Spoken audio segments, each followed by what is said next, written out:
मेरा बेटा बड़ा पापी बन चुका है, यह अधर्मी अत्याचारी हो चुका है, अधर्मी अत्याचारी हो चुका है मेरा बेटा। वो डांट लगाने लगा, रे तू मेरा कैसा पुत्र है, कैसा ब्राह्मण बेटा है, तूने मेरे स्वर्ग जैसे मंदिर को स्वर्ग जैसे घर को एक नरक अड्डा बना दिया। और सुनो, वही बेटा अपने पिता में डांट लगाता है, हे पिताजी चुप, आज से इस घर में ऐसा ही होगा, आप रहना चाहें तो रह सकते हो, नहीं घर से बाहर जा सकते हो। अब वो ब्राह्मण बैठा बैठा रो रहा है, भगवान से झगड़ रहा है, हे भगवान तूने मुझे कैसी संतान दी, हे भगवान, हे भगवान तूने मुझे कैसी संतान दी, कैसा मुझे संतान दी, कैसी मुझे बेटा दिया, हे भगवान अब तू ही देख, मेरा बेटा मुझे डांटने लग रहा है, आज मेरे ही बेटे ने मुझे डांटा है, मैं जाऊं तो कहां जाऊं। पीछे को मुड़ करके देखा कि गाय का बेटा भगवान का भजन करने लग रहा है, उसके चरणों में गिर गया, क्योंकि गाय का बेटा बहुत बड़ा भगवान का परम भक्त बनता है। आत्मदेव ब्राह्मण उसके चरणों में गिर गया और कहने लगा, हे गौपुत्र तू ही मुझे मार्गदर्शन करा, मेरे दिल में इतना वैराग्य नहीं कि सब कुछ छोड़ के मैं भगवान का भजन करूं,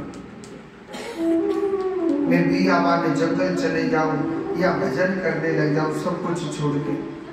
गैया के बेटा से आत्मदेव ब्राह्मण कहने लगा कि हे बेटा गौपुत्र, आज मेरे बेटे ने मुझे बहुत बहुत डांटा है।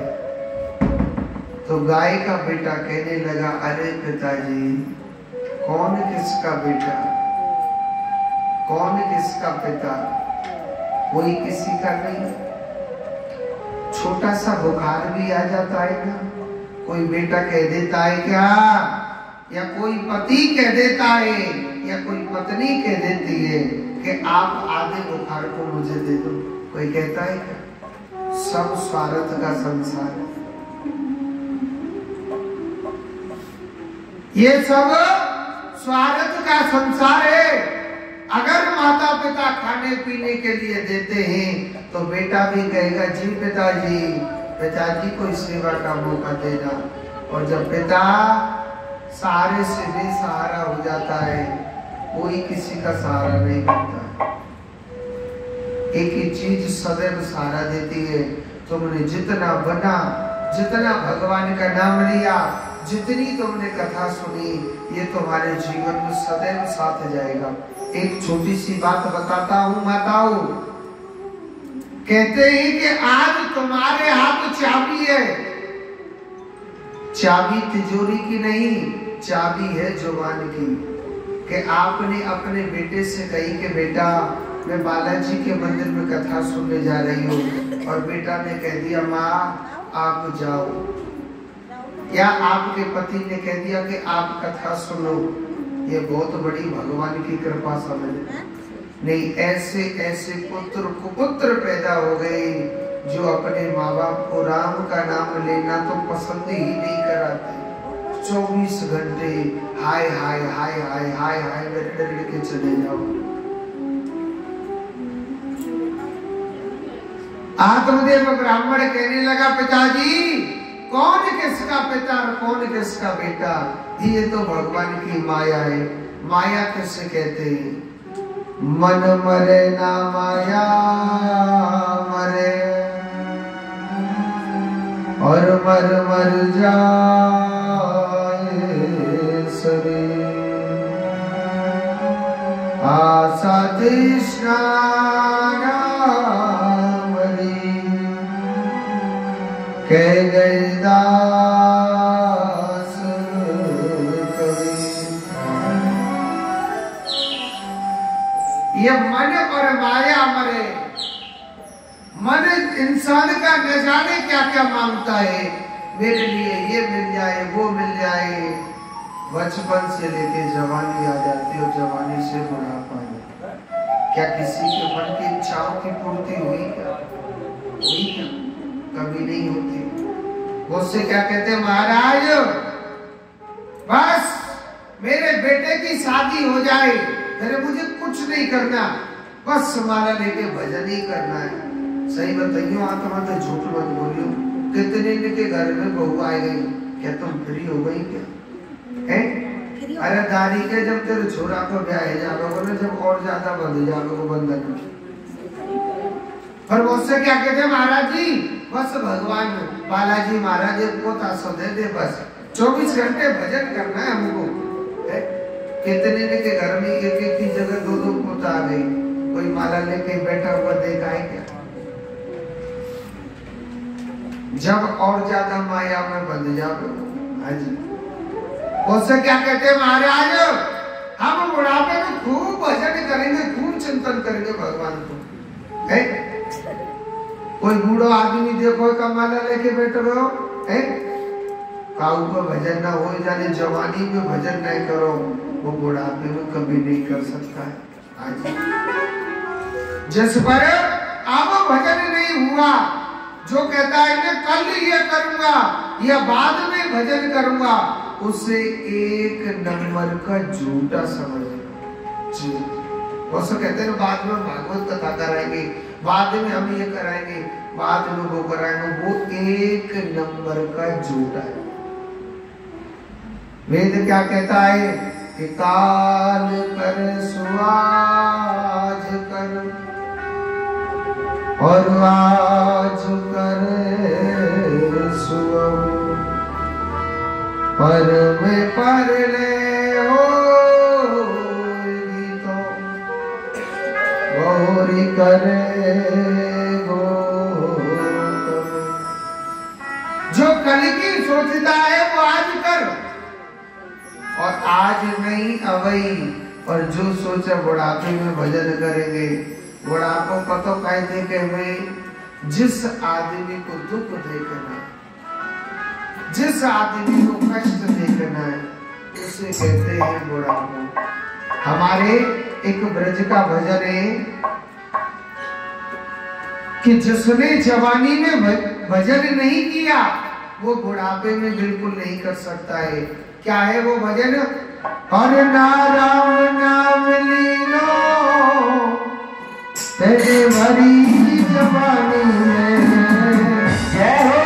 अभी सुन लीजिए, हर तू डूब के मर जइयो चुल्लू भर पानी में, डूब के मर जइयो चुल्लू भर पानी में।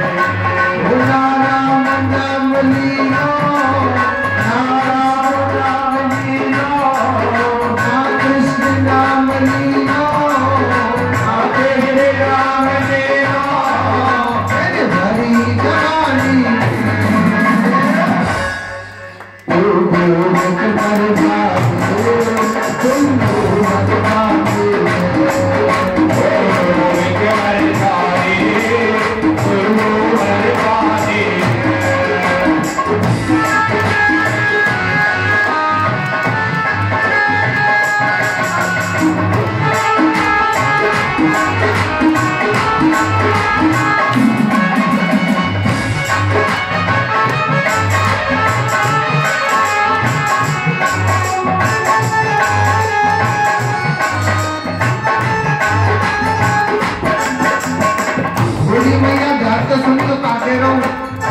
क्या कहिए भजन में?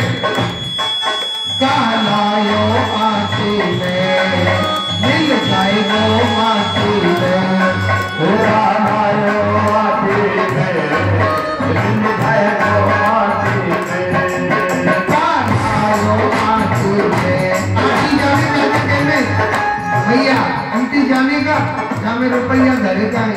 हाँ, कहलायो आंटी में मिल जाएगा माटी में, कहलायो आंटी में मिल जाएगा माटी में, तेरी काया फंस जाएगी कांटे में, तेरी काया तेरी फंस जाएगी कांटे में, पानी को बमुना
कुछ कमा के ले जाए, कुछ कमा के जाए, कुछ कमा नहीं पायो, कुछ कमा नहीं पायो, कैसी जिंदगानी है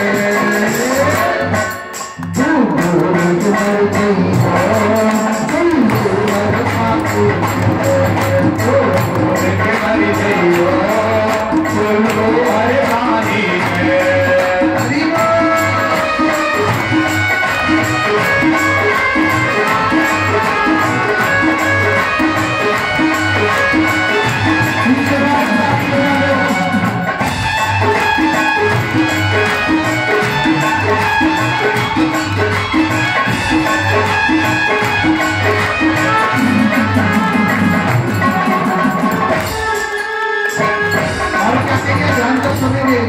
हर सच्ची भक्ति है भक्ति में शक्ति है, हर सच्ची भक्ति है भक्ति में शक्ति है, हर सच्ची भक्ति है भक्ति में शक्ति है,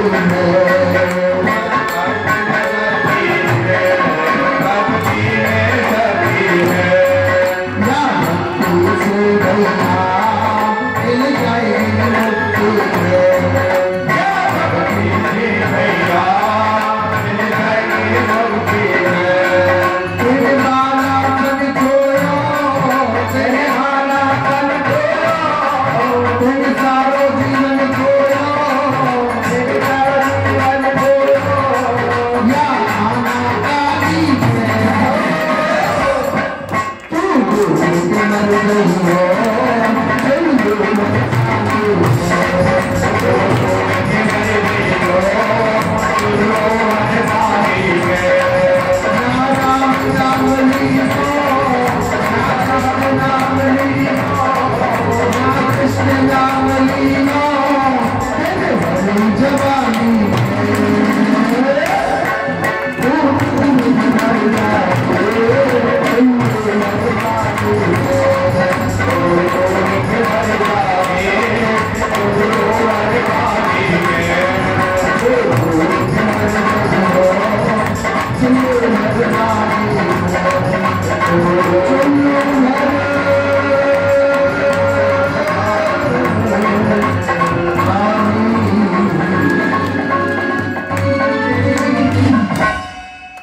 बोलिए कृष्ण कन्हैया लाल की जय। क्या कहिए ना राम नाम ले लो और तेरे भरी जवानी में और तू डूब के मर जाइयो नीम के थाना के पानी में। जाने जवानी में कृष्ण की भक्ति नहीं करी। चुल्लू भर की कहिए, जिसने मेरे प्रभु की भक्ति जवानी में नहीं करी और जो बुढ़ापे की ओर बैठा है कि बुढ़ापे में भजन करेंगे, बुढ़ापे में करेंगे, तो वो कभी भगवान का भजन नहीं कर सकता है। आज तूने प्रभु की भक्ति करी तो करेगा, अगर तू कल के भरोसे बैठा रहे वो प्रभु की भक्ति कभी नहीं कर पाएगा।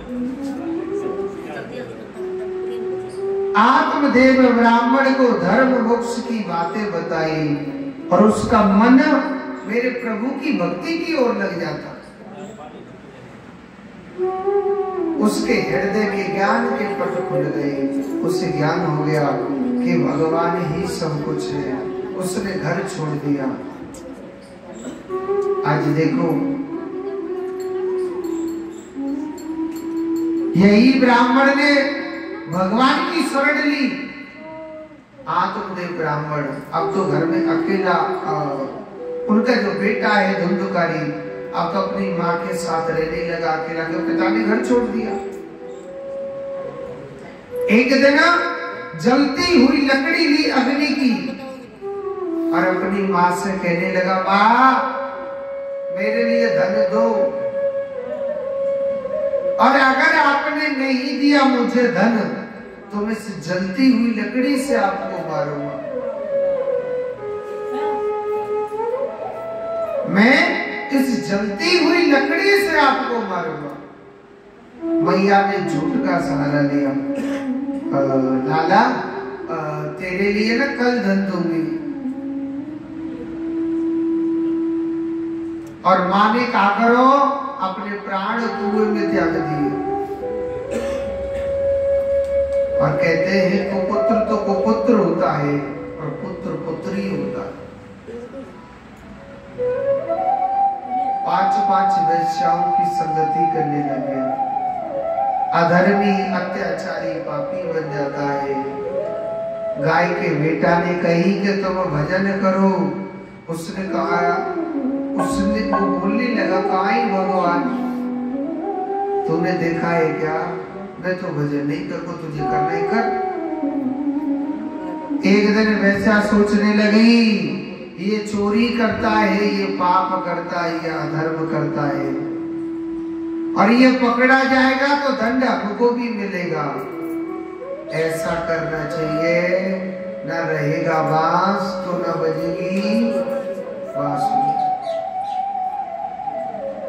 इस धुंधकारी को ही मार देना चाहिए। सोते हुए धुंधकारी को जलते हुए अंगारों से खत्म कर दिया।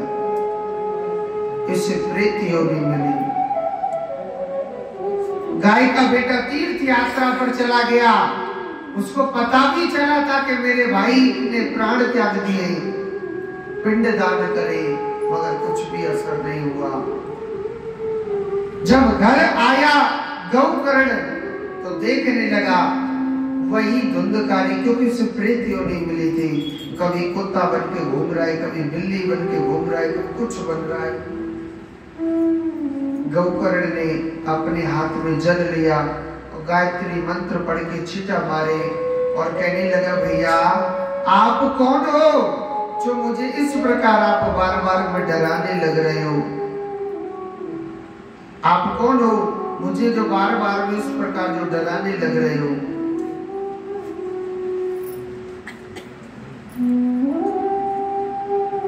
तो कहने लगा कि भैया मैं आपका भाई हूं धुंधकारी, मैं आपका भाई हूं धुंधकारी। भैया आप कैसे भी मुझे मुक्ति दिलाइए। तो इनके उद्धार के लिए गौकर्ण जी महाराज ने भागवत कथा सुनाई थी। और भागवत कथा में कहिए कि भागवत कथा की जितनी दूर दूर तक आवाज जाती है, उतनी जगह में तो भूत भूत प्रेत कभी नहीं आ सकता। उतनी जगह में भूत प्रेत कभी नहीं आ सकता है। ये धुंधकारी कैसे आया? देखो, एक 7 गांठ का बांस था और उस बांस में उसके लिए स्थान दिया गया। उस बांस में प्रवेश कर गया। पहले दिन की कथा हुई, पहली ग्रंथि फट जाती है, बांस फट जाता है। ऐसे 7 दिन की कथा सुनी, 7 ग्रंथियां फट गई। ऊपर से बाबा भगवान का विमान आया, बिठाने लगे, आप चलो, आपका उद्धार हो गया। सब लोग कहने लगे, महाराज 1 मिनट विमान रोको। महाराज, आप कहते हैं कि जो भगवान की कथा को सुनेगा उसका उद्धार होगा। महाराज, कथा तो सब लोगों ने सुनी, कथा सब लोगों ने सुनी, अकेले धुंधकारी का क्यों उद्धार? तो बड़ी सुंदर बात कही कि महाराज, कथा सुनने वाले 3 प्रकार के होते हैं। कितने प्रकार के होते हैं? 3 प्रकार के। क्या क्या नाम है? श्रोता, सरोता और श्रोता। पहले कौन है? श्रोता। जो कथा ये 1 बजे से चालू है, अगर सच्चा कथा सुनने वाला होगा ना, वो 1:45 बजे पंडाल में आके बैठ जाएगा और 4 बजे तक भगवान की कथा को सुन करके 4 बजे तक तीन चार दिनों को रोज की 4 बजे तक भगवान की कथा को सुन करके जो मनन करता है, जो चिंतन करता है। एक तोता वैकुंठ लोक पर रहा करता था। तोता भगवान का भजन करता था, भगवान का चिंतन करता था। किशोरी राधा रानी कहने लगी, हे सुखदेव, आप इस धरती पर जाओ और जन जन को कथा सुनाना। सुखदेव, आप इस धरती पर जाओ और जन जन को कथा सुनाना। सुखदेव कहने लगा, माता, मैं तो धरती पर नहीं जा रहा। माता, मैं आपके नाम की जो भी कथा करता हूँ, जो भी भजन करता हूँ, माता, मैं धरती पर चला गया तो कोई भजन नहीं करूंगा। तो माता, मैं तो आपके हाथ जोड़ रहा हूँ, जो भी प्रभु की भक्ति करता हूँ यही करता हूँ। मैं मृत्यु लोक नहीं जा रहा, क्योंकि मृत्यु लोक की माया बड़ी विचित्र है। किशोरी राधा रानी कहने लगी कि हे सुखदेव, आपको हमारी माया नहीं सताएगी। मेरे कहने से आप एक बार जरूर जाइए। हे सुखदेव, आप जाओ ना।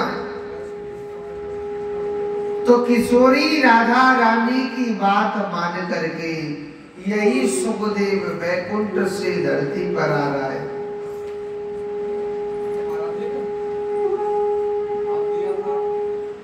वैकुंठ से धरती पर आने लग रहा है।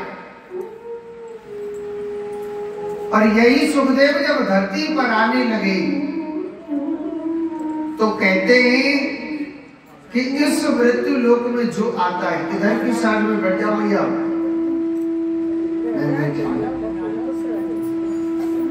धरती पर जो आता है उसे जन्म लेना पड़ता है। धरती पर आया और एक गर्भ रूपी अंडे में आकर के बैठ जाते हैं।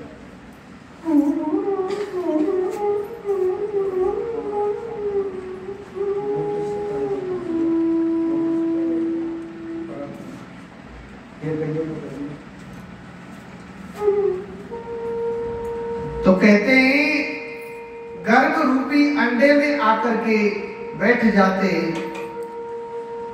मगर इनको कोई प्रकट करवाने वाला चाहिए ना, इधर दिखाओ, कोई प्रकट करवाने वाला भी तो चाहिए। तो प्रकट करवाने के लिए और कौन जाते हैं? सबसे पहले आप किसी भी कथा को सुनना, सबसे पहले नारद जी का नाम आता है। पता है क्यों आता है? आप कोई सी भी कथा स्टार्ट करना, सबसे पहले नारद का नाम है। क्यों आता है बताओ? कहते हैं कि भगवान का जो मन है ना, यही नारद है। भगवान को कोई भी लीला दिखाने का मन करता है, सबसे पहले भगवान नारद जी को भेजते हैं। तो जब सीधे गए थे ये,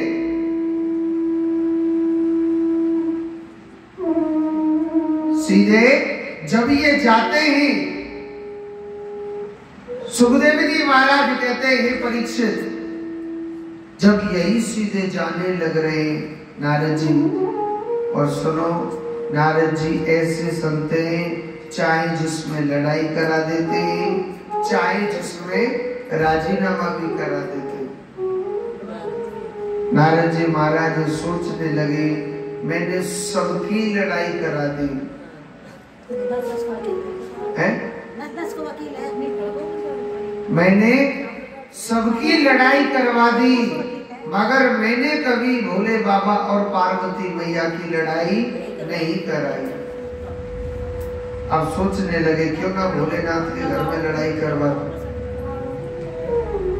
क्यों ना भोलेनाथ के घर में मैं लड़ाई करवा दूं। तो भोलेनाथ के घर में लड़ाई करवाने के बहाने से श्री नारद जी महाराज सीधे चल दिए थे। भगवान भोलेनाथ को मालूम था यहाँ लड़ाई होगी, नारद जी आने लग रहे। तो नारद जी भोलेनाथ ने कहा करो, एक मोटर से भांग को गोला पीस करके और भांग को गोला खाए के दुर्गेश की तरह, और आंख बंद करके भजन पर बैठ जाते। आंख बंद करके भजन पर बैठ जाते भगवान भोलेनाथ। और सुनो, कहते हैं कि जब भजन करते हैं या भोजन करते हैं तो बीच में कभी खड़ा नहीं होना चाहिए और ना ही बोलना चाहिए। नारद जी गए, कहने लगे अरे ओ बाबा भोलेनाथ प्रणाम करता हूँ। बाबा हो तो बोले, बाबा तो आंख बंद करके त्राटक समाधि लगा दी। त्राटक समाधि पता है किसे कहते हैं? कोई भी उसके आगे से निकल जाओ, पता ही नहीं चलता कौन आया कौन नहीं आया। तो भगवान भोलेनाथ समाधि लगा करके बैठे। अब नारद जी सोचने लगे बाबा भजन कर रहे हैं तो बीच में बोलना भी नहीं चाहिए, और बीच में नहीं बोले तो लड़ाई भी नहीं होगी। नारद जी सोचने लगे चलो कोई बात नहीं, बाद में लड़ाई कराएंगे। ऐसा करते ही माता पार्वती से मिलते हुए चले जाते। पार्वती माता के पास पहुंचे, पार्वती माता को प्रणाम किया। पार्वती माता बड़ी खुश हो गई, अरे नारद जी मेरे बहुत बड़े अहोभाग्य आप जैसे संत पधारे। पार्वती माता ने एक गिलास दूध और 4 लड्डू रख दिए थे। हाँ जी, और नारद जी महाराज बड़े प्रेम से खाने लग रहे। पार्वती माता कहने लगी महाराज आप पहले रोज आते थे, आजकल आपने आना जाना बंद कर रखा है। प्रभु क्या बात है, क्यों बंद कर रखा है? तो पार्वती माता कहने लगी, पार्वती माता से नारद जी कहने लगे माता आपको क्या बताएं, हमने ऐसे ही बंद कर दिया। माता किसी को भी देखो सब लोग हमको मतलब से बुलाते हैं। माता हमने आना जाना सब कुछ बंद कर दिया माता ने। पार्वती माता से नारद जी दुनिया की बुराई करते हैं और पार्वती माता अपने पति की बड़ी बड़ाई कर रहे थे। पार्वती माता अपने पति की बड़ी बड़ाई करने लग रही।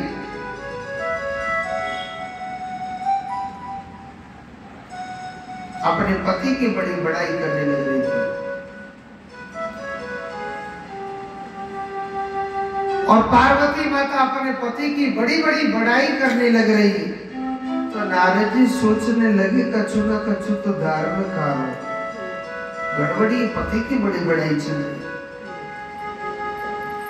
नारद जी कहने लगे मैया आपसे बाबा प्रेम करते हैं भोलेनाथ।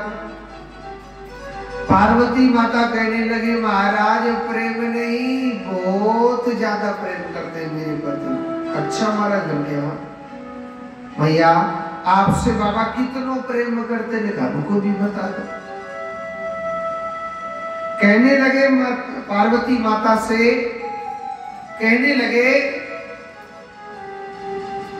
पार्वती मैया कहने लगी महाराज मेरे पति मुझसे बहुत ज्यादा, कितनो ज्यादा। आपके पति कितना प्रेम करते माता? इतना या इतना या इतना या इतना या कितना? पार्वती माता कहने लगी महाराज मेरे पति मुझसे पता है कितना प्रेम करते। शास्त्रों में कहते हैं ना, गुरुजी जो कान में गुरु मंत्र देते हैं ना, वो अपनी पत्नी तक को नहीं बताना चाहिए। मगर महाराज मेरे पति इतना प्रेम करते कि सबसे पहले मुझको बता दिया महाराज, इतना प्रेम करते। नारद जी कहने लगे ओ मैया एक गुरु मंत्र बता दियो सब तो सब कछु नहीं बताए। मैया आपको ये भी पता है बाबा के गले में जो मुंडों की माला डली हुई है वो किसके नाम की है? पार्वती माता कहने लगी महाराज प्रेम तो करते ही मगर ये तो कभी नहीं बताया। नारद जी कहने लगे मैया जो 24 घंटे अपने माला धारण कर रखते ये नहीं बताया तो फिर क्या आपसे खाक प्रेम करते? मैया हमने तो पहले कह दी दुनिया मतलब की है तो मतलब की ही है। मैया दुनिया मतलब की है तो मतलब की ही है। हमने आपसे बोल दिया ना मैया पता है बाबा भोलेनाथ जो चिता की भस्मी लगाते हैं ना ये और किसी के नाम की लगाते हैं।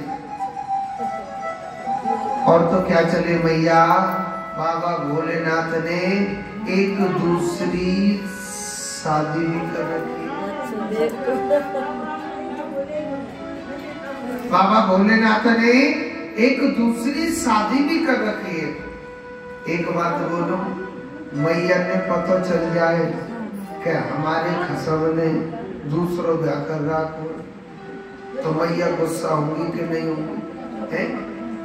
मैया ने पता चल जाए कि हमारे स्वामी ने दूसरों ब्याह कर रखा है तो गुस्सा होगी कि नहीं होगी? और थोड़ो सो होगी कि ज्यादा सो? बहुत ज्यादा होगी कि ना होगी? आप तो हंस रहे मगर उस समय बहुत गुस्सा आएगा। हाँ जी मैया अरे पीछे वाली मैया इधर बैठ जाओ, इधर बैठ जाओ, इधर जगह फुल हो गई है तो इधर आ जाओ। सब मंदिर में भीतर पंखा के नीचे बैठना चाहे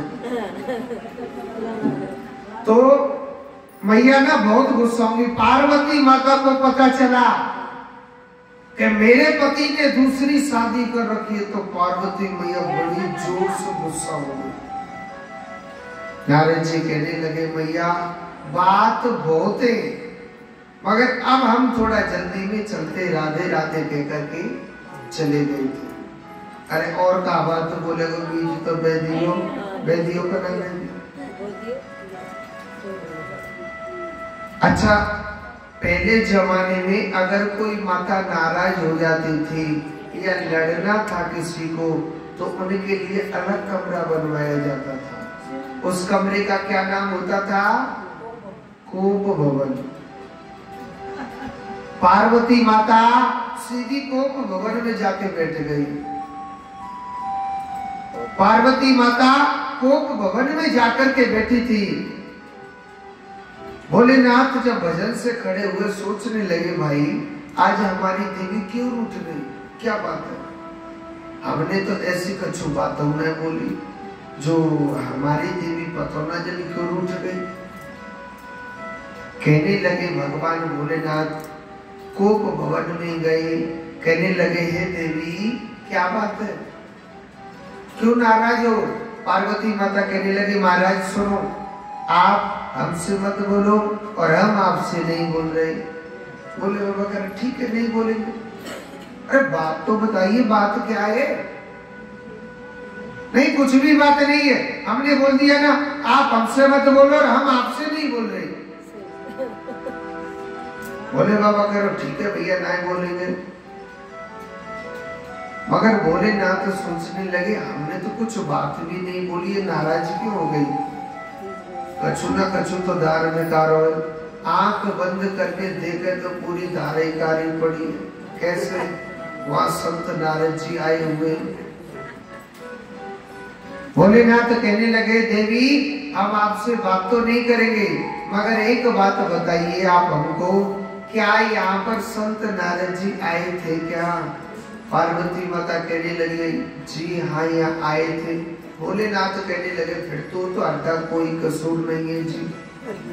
अरे जिस घर में नारद जी आ जाते हैं ना वह लाख भूषाओं से बातें होती है।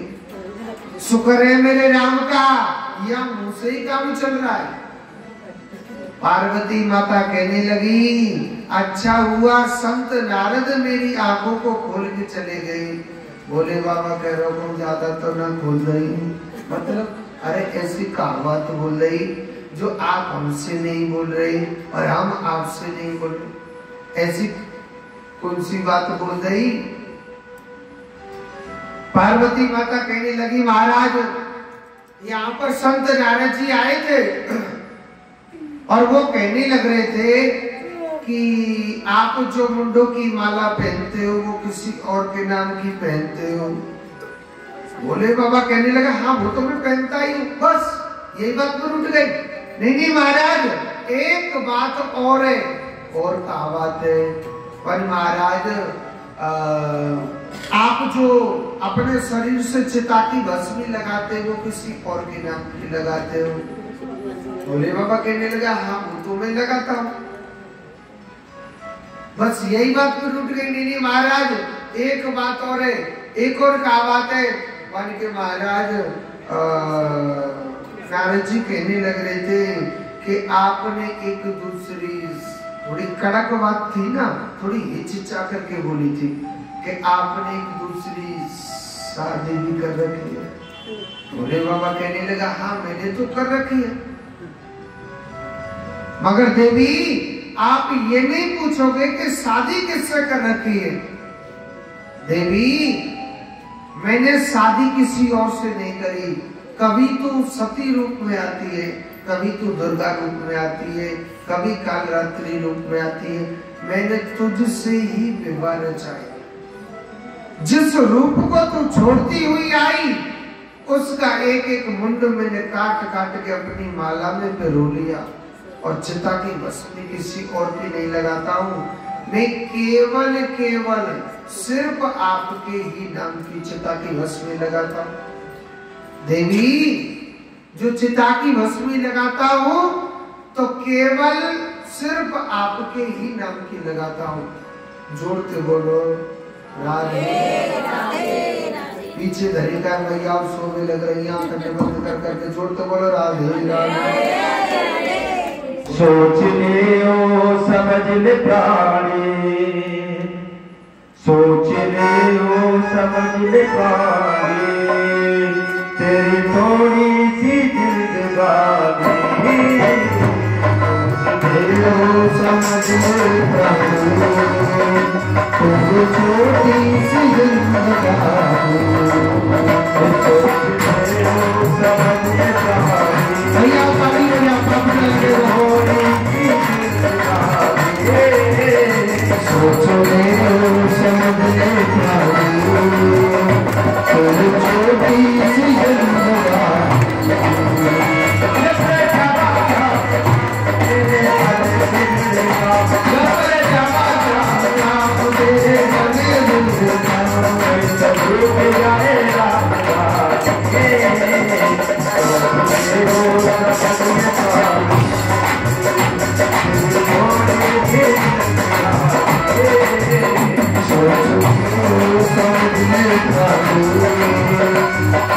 थोड़ी सी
बोलिए राधा रानी की एक बार जोर से बोलो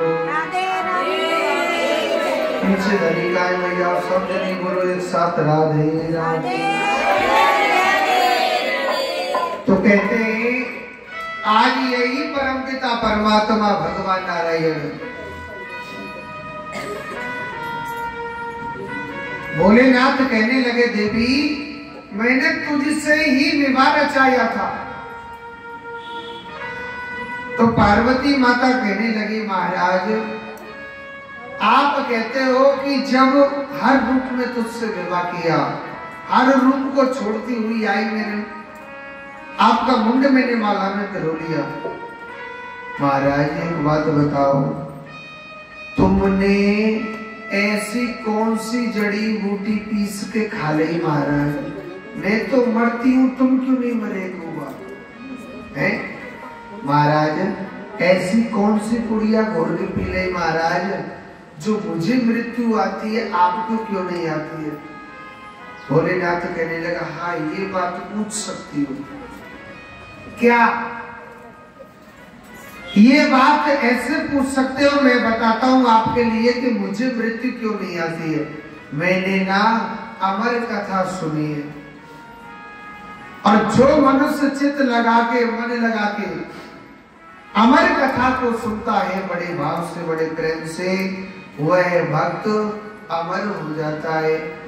पार्वती माता पीछे पड़ गई, महाराज मैं भी तो आपकी अर्धांगिनी हूँ प्रभु, प्रभु आप मुझको भी अमर कीजिए ना। उस अमर कथा को आप मेरे लिए सुनाइए। तो आज भगवान भोलेनाथ अमर कथा सुनाते हैं।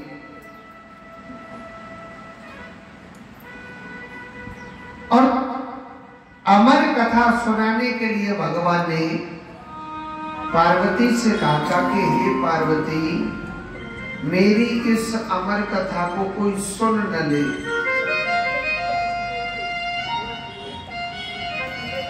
पार्वती, अमर कथा को मेरी को कोई सुन न ले, स्थान बताओ ना। पार्वती माता ने बताया, जसवंत के यहाँ सुना दो, ऋषि थे। तो भोलेनाथ कहने लगे, वहां पर भी आ जाएंगे, बहुत भक्त आ जाएंगे वहां सुनने के लिए।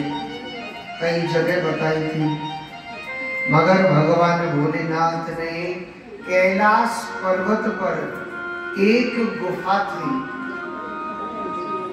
कहाँ? कैलाश पर्वत पर। और भोले बाबा ने ऐसे 3 ताली बजाई थी, जो तोती उस अंडे के पास बैठी थी वो उड़ जाती है। और भोले बाबा नेत्र बंद करके आज अमर कथा सुना रहे। अमर कथा को चलते चलते 1 दिन हो गए, 2 दिन हो गए, 3 दिन हो गए। चौथे दिन क्या होता है कि भगवान का अवतार होता है।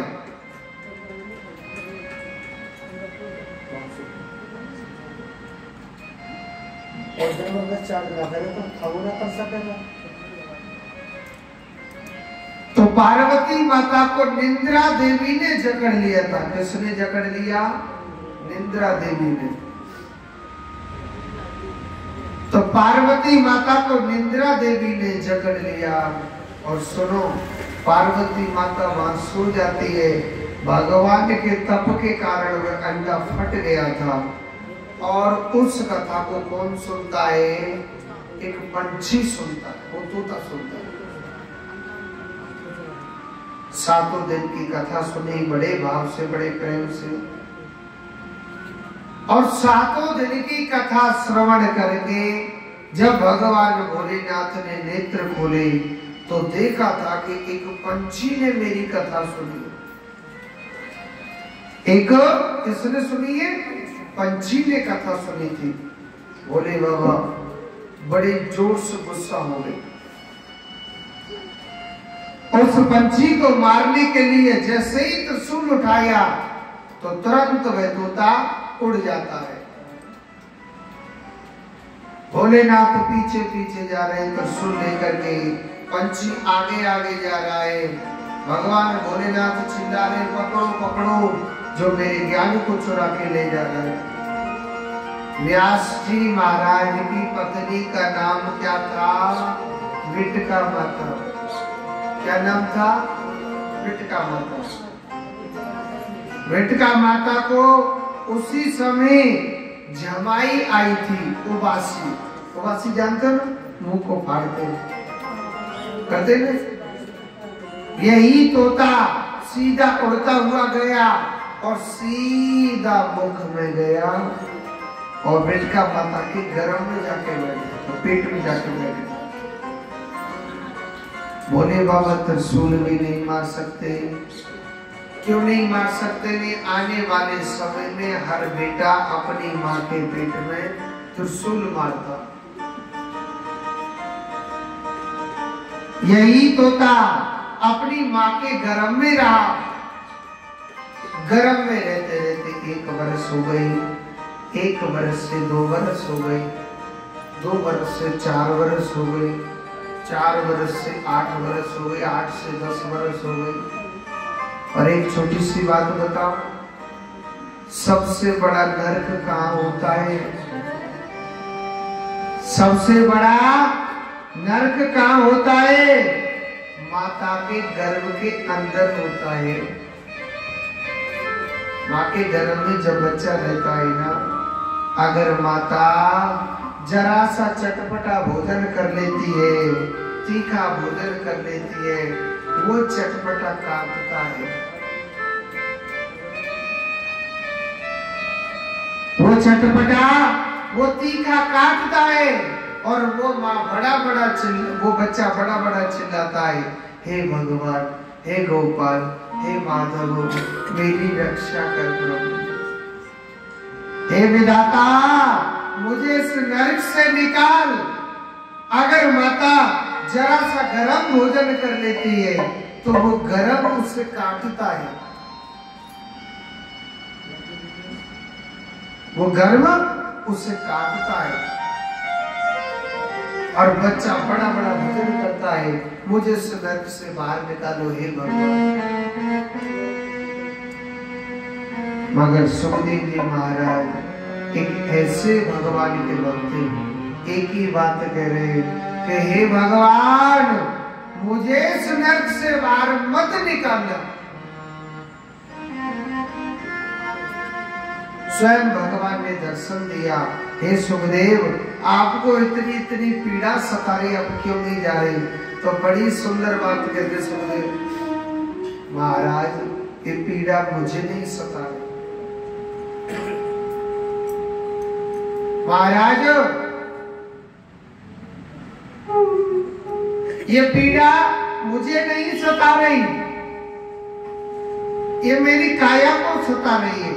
ये भी तो एक दिन मरना है, इस काया को चाहे मैं कितना भी दूध पिलाऊं, भी खिलाऊं, ये 5 तत्वों का नश्वर शरीर है,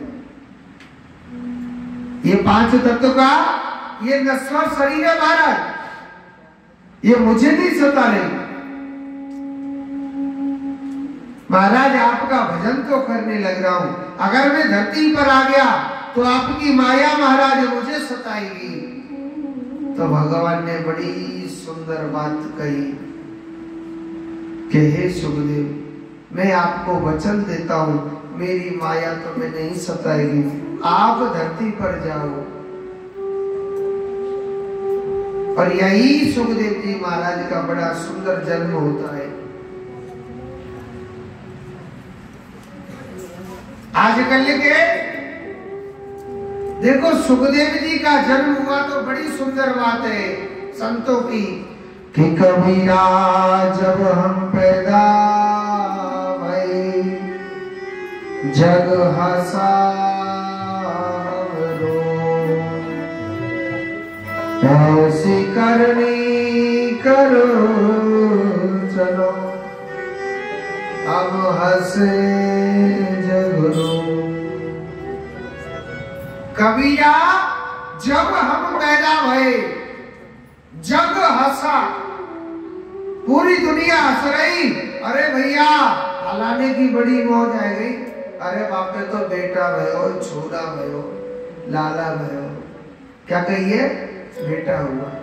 दुनिया वाले हंसते कि नहीं हंसते, खुशी मनाते हैं कि नहीं मनाते?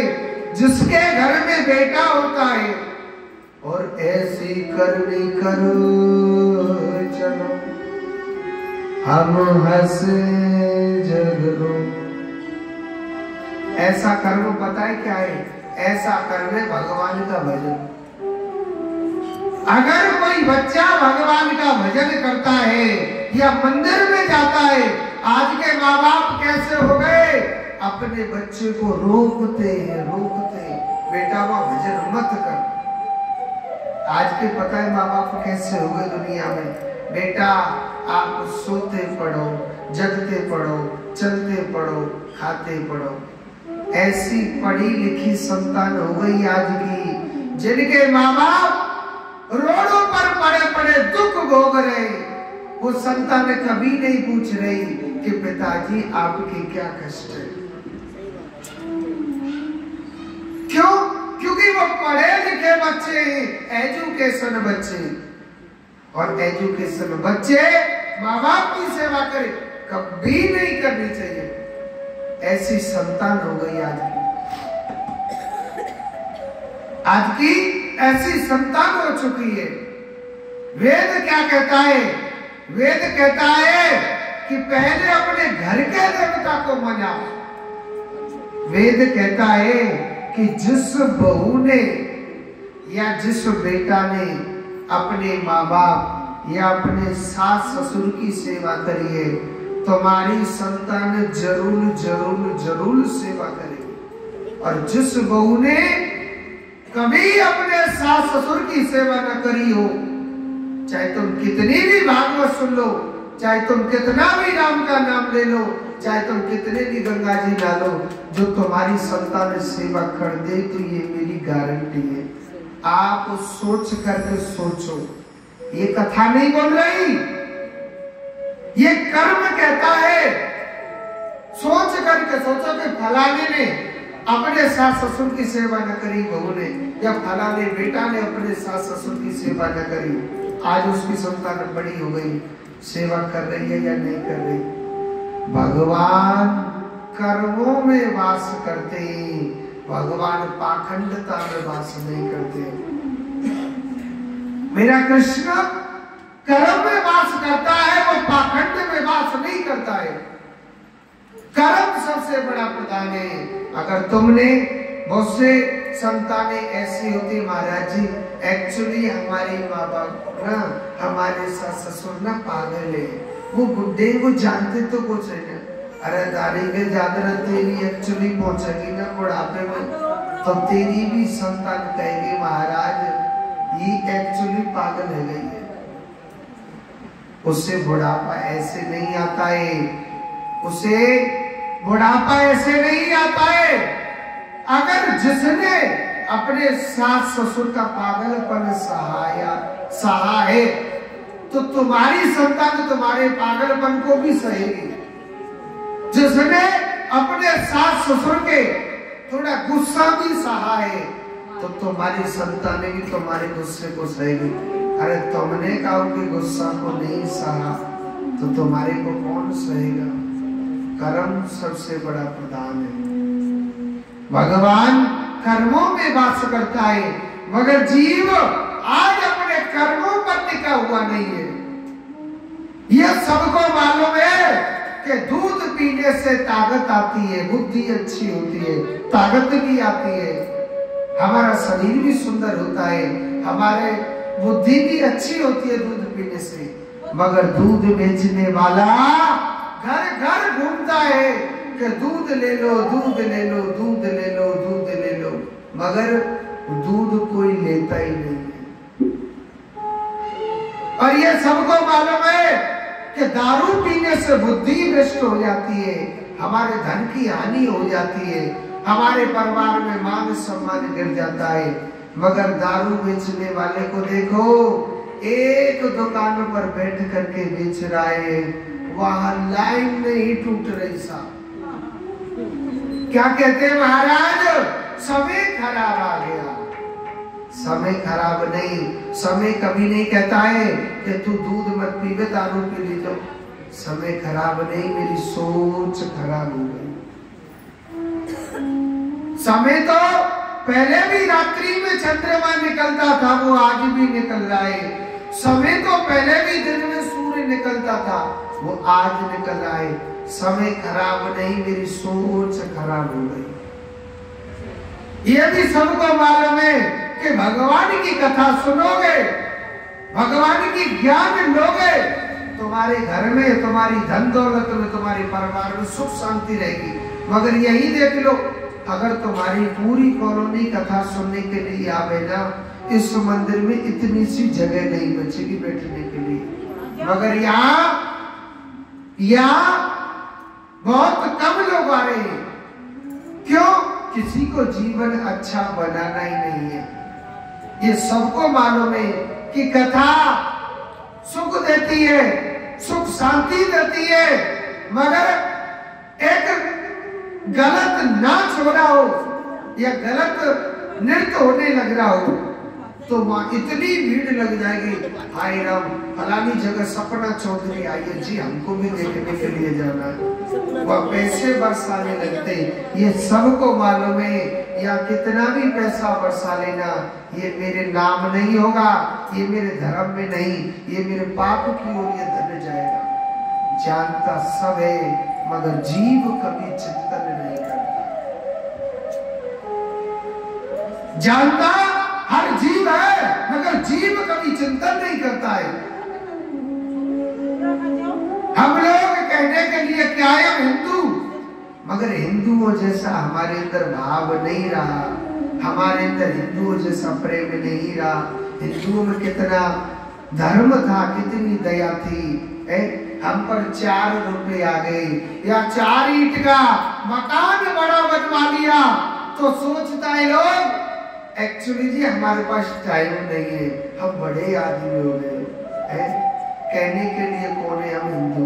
मुसलमानों में देखो, जब उनकी नमाज पढ़ने का समय होता है या उनके धर्म की बात आती है वो हमेशा एक रहते हैं, मगर उनकी जब नमाज पढ़ने का समय होता है ना, चाहे कितनी भी बड़ी दुकान क्यों ना हो, वो अपनी दुकान को छोड़ करके अपने धर्म के लिए चल देगा। क्यों? क्योंकि उसे अपने धर्म पर विश्वास है। हमें हिंदुओं को धर्म पर तो विश्वास ही नहीं है, हमें दारू पर विश्वास है, कहीं गलत नाच हो रहा होगा हमें उस पर विश्वास है, हमें भगवान पर विश्वास नहीं है। तभी तो देखो आज सगे बाप बेटा में नहीं बनती है, भाई बहन में नहीं बनती है, अरे सगे पति पत्नी में नहीं बनती है।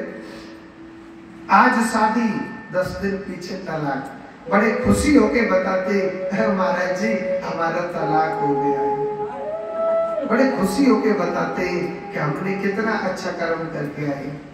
आज देखो हमारे अंदर कैसा वो भाव बन चुका है। कहते क्या है महाराज, समय खराब आ गया। अरे समय खराब नहीं, मेरी सोच खराब हो गई। आप छोटे छोटे बच्चों को भगवान की कथा सुनाओगे, आप छोटे छोटे बच्चों को भगवान के मंदिर में भेजोगे, वो कुपुत्र पैदा नहीं होंगे, वो धर्मात्मा ही पुत्र बनेंगे।